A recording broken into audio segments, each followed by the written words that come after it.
नमस्कार, मैं कलील मानसरोवर बुलेटिन में आपका स्वागत है प्यारे बच्चों और सभी मेरे YouTube व्यूअर को एक बार मेरा नमस्कार। आप सभी को बता दूं कि आज मानसरोवर विद्यालय में हमारे प्रतिभावान बच्चों के द्वारा हिंदी प्रदर्शनी मेला का आयोजन किया गया है। आप जैसे देख सकते हैं क्राउड बच्चे अपने मॉडल के साथ आपको दिखाई पड़ रहे होंगे और कुछ बच्चे उनसे क्रॉस क्वेश्चन भी कर रहे हैं। आप देखेंगे बच्चों की प्रतिभा यहाँ पर विलुप्त होती बहुत सारी छत्तीसगढ़ की पारंपरिक जो बहुत सारे आभूषण हैं, चाहे वह वाद्य यंत्र हो, चाहे वह यहाँ के धार्मिक स्थल हो, चाहे भारतीय स्तर के भारत के स्तर के यहाँ पर जितने भी आपको प्राचीन स्मारक है वह देखने को मिलेगा। इसके अलावा जो यहाँ पर जो बहुत सारे धार्मिक धाम हैं उनका भी दर्शन हम आपको कराएंगे मॉडल के माध्यम से। कहीं पर आपको देखने को मिलेगा दुनिया के 7 अजूबों के बारे में भी आप देख सकते हैं।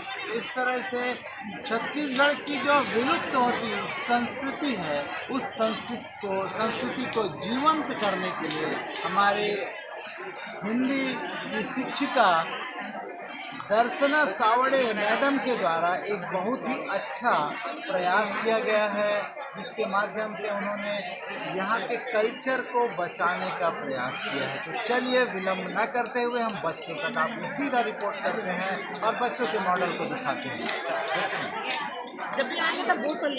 चलिए, ये है दुनिया के 7 अजूबों के बारे में यहाँ पर बताया गया है।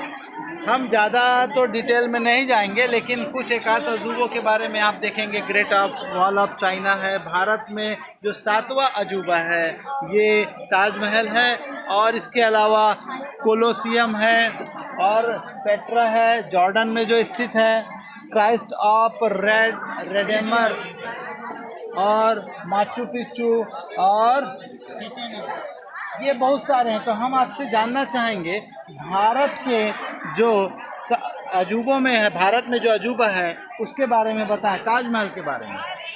ताजमहल को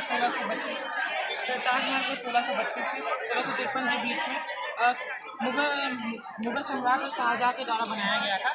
उन्होंने इसको अपनी सातवीं पत्नी की मृत्यु मुमताज़ की मृत्यु की याद में बनाया था। एक्चुअली में ताजमहल ना ये महल नहीं है, ये एक मकबरा है।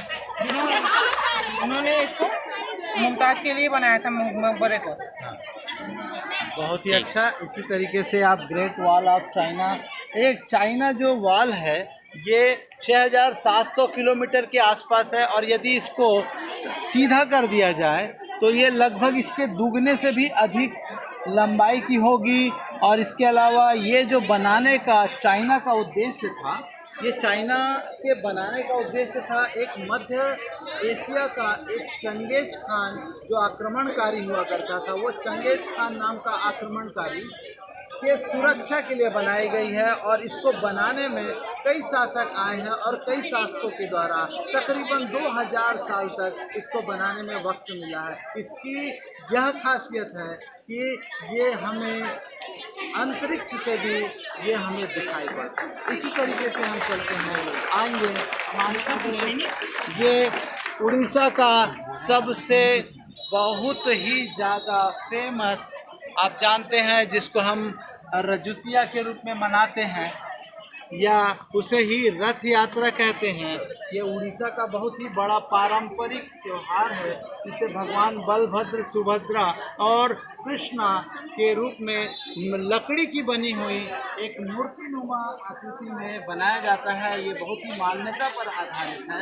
और इसके अलावा हम देखेंगे वारली चित्रकला के बारे में भी हम अच्छे से जानेंगे। बच्चों ने बहुत ही अच्छा उम्दा, आपको मैं उठाकर दिखा रहा हूं, आप देखेंगे सर, कवर करेंगे। मेरे सहपाठी हैं मेरे शिक्षक साथी संदीप कुमार मढ़रिया जी, जो भी कला में माहिर हैं इस क्षेत्र में। इन्होंने बहुत ही अच्छा अपने बच्चों को भी मोटिवेट करते रहते हैं। चलो बेटा बताइए।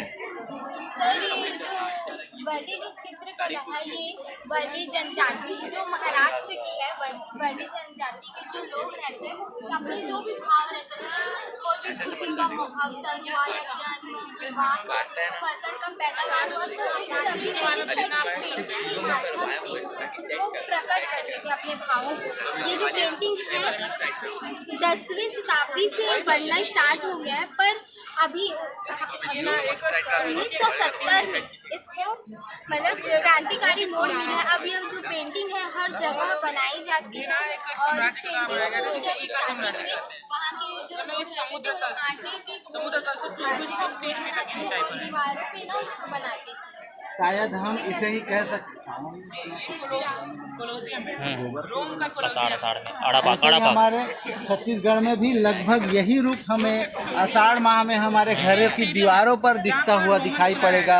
कुल मिला के वर्ली चित्रकला जो है महाराष्ट्र से इसका उद्गम हुआ है और इसका उद्देश्य रहता है जब जैसे जैसे वो उत्सव को मनाते हैं उसे एक आटे के घोल से उन्हें आकृति प्रदान करते हैं और अपनी भावनाओं को चित्रों के माध्यम से प्रकट करते हैं। ये ना करीब 21,000 किलोमीटर लंबे हैं।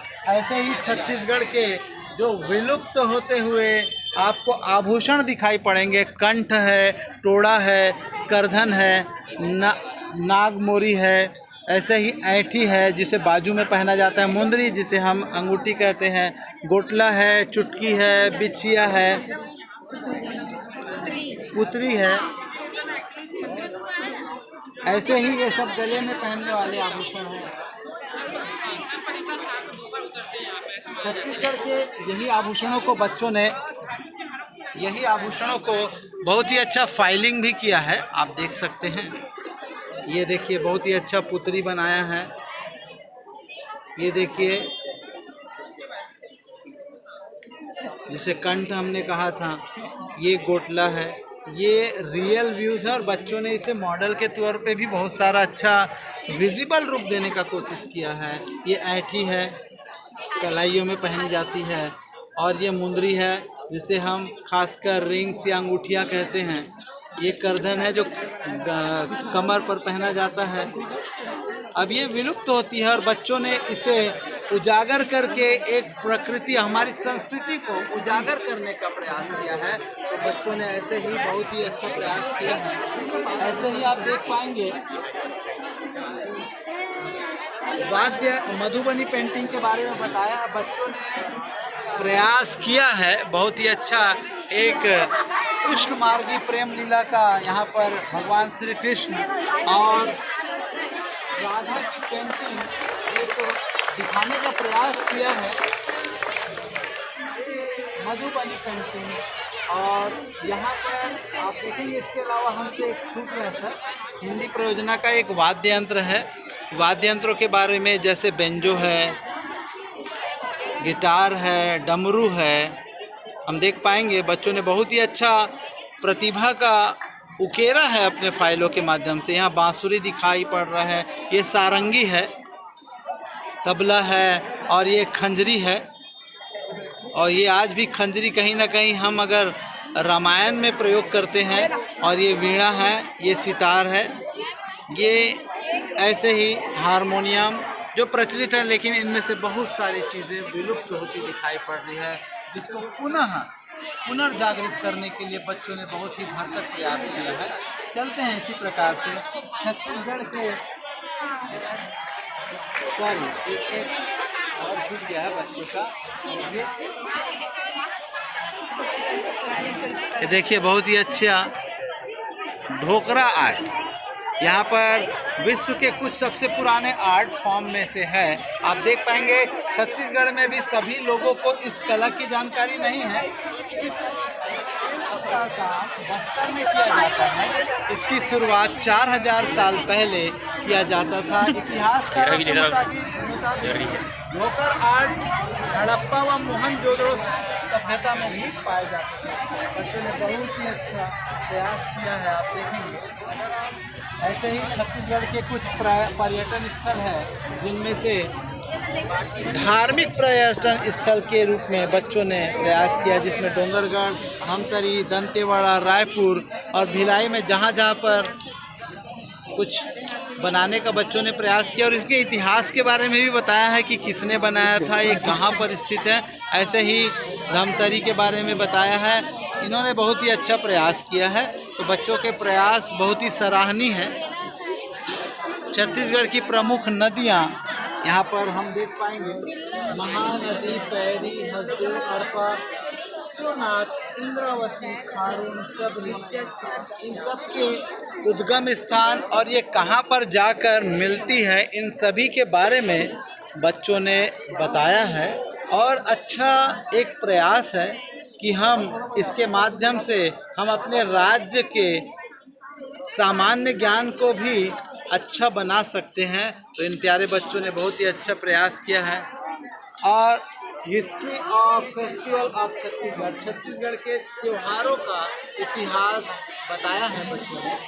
इसमें जो विलुप्त होती प्रजाति है, मतलब त्यौहार है, जिसे लोग भूलने लग गए हैं, तो हमारी छत्तीसगढ़ सरकार भी आज इन्हें फिर से अपना त्योहार के रूप में मनाने के लिए कुछ अवकाश भी, जैसे हरेली, हम जानते हैं हरेली कब होता है, जब किसान की धान बोवाई हो जाती है, तब वह पूरा काम संपन्न कर लेता है, तो वहाँ पर हरेली त्यौहार, रक्षाबंधन सावन के आखिरी महीने के आखिरी दिन में, फिर पोला मनाया जाता है, तीजा, दीपावली, भाई दूज, होली, छेरछेला। तो ये सभी त्यौहार छत्तीसगढ़ के पारंपरिक त्योहारों में से हैं, जिनको मनाया जाता है। और क्या क्या कारणों से मनाया जाता है, बच्चों ने बहुत अच्छा फाइलिंग के माध्यम से किया है। इनके प्रयास बहुत ही सराहनीय रहे हैं। तो इनका मेहनत, बच्चों की मेहनत आप देख सकते हैं, फाइल के माध्यम से बहुत ही उम्दा प्रयास किया बच्चों ने। इसके बाद भारत के विभिन्न नृत्यों के बारे में बच्चे आप बताएं, आप स्वयं बताएं। सर, ये गरबा नृत्य है जो नवरात्रि के टाइम मनाया जाता है।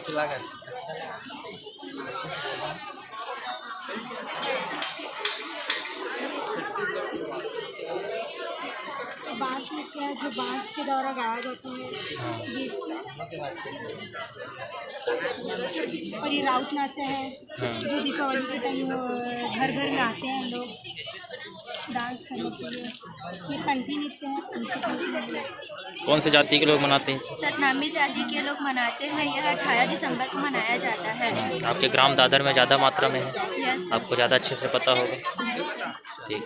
सुआ नृत्य है जो दीपावली के समय मनाया जाता है। अभी सुआ हमारे यहाँ चालू हो गया, क्योंकि कार्तिक महीना चालू हो चुका है, और जिसके कारण सुआ नृत्य का भी आयोजन हम गांव ग्रामीण क्षेत्रों में देख पाएंगे, क्योंकि ग्रामीण अंचल में भी ये विलुप्त होते हुए हमें दिखाई पड़ रहे हैं। आते इसी प्रकार से छत्तीसगढ़ के खेल हैं, और छत्तीसगढ़ के खेलों का भी आज जब से मोबाइल आ गई है, गेमिंग हो चुका है, तब से बच्चे मोबाइल पर ही गेम खेल रहे हैं, इंडोर गेम खेल रहे हैं और आउटडोर गेम नहीं खेल पा रहे। इसलिए इसको आगे बढ़ाने के लिए हमारी छत्तीसगढ़ सरकार ने भी एक छत्तीसगढ़ ओलंपिक का आयोजन ग्रामीण स्तर पर किया है। और उसी तर्ज पर हमारे कक्षा 10वीं के बच्चों ने, सौरभ धुरंधर, ओम देवांगन एवं साथियों ने मिलकर एक फाइलिंग की है, जिसे मैं चाहता हूं बच्चे आप बताएं।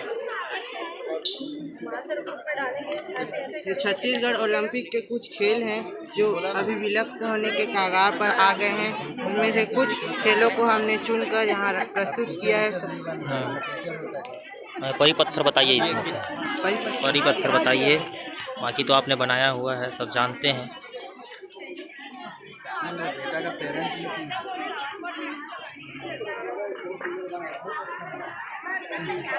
क्या होता है परी पत्थर? परी पत्थर अधिकतम गांव में खेला जाता है। इसे बहुत लोग समूह में खेलते हैं। इसमें दान देने वाला दौड़ता है और बाकी लोगों को छूने का प्रयास करता है। और अगर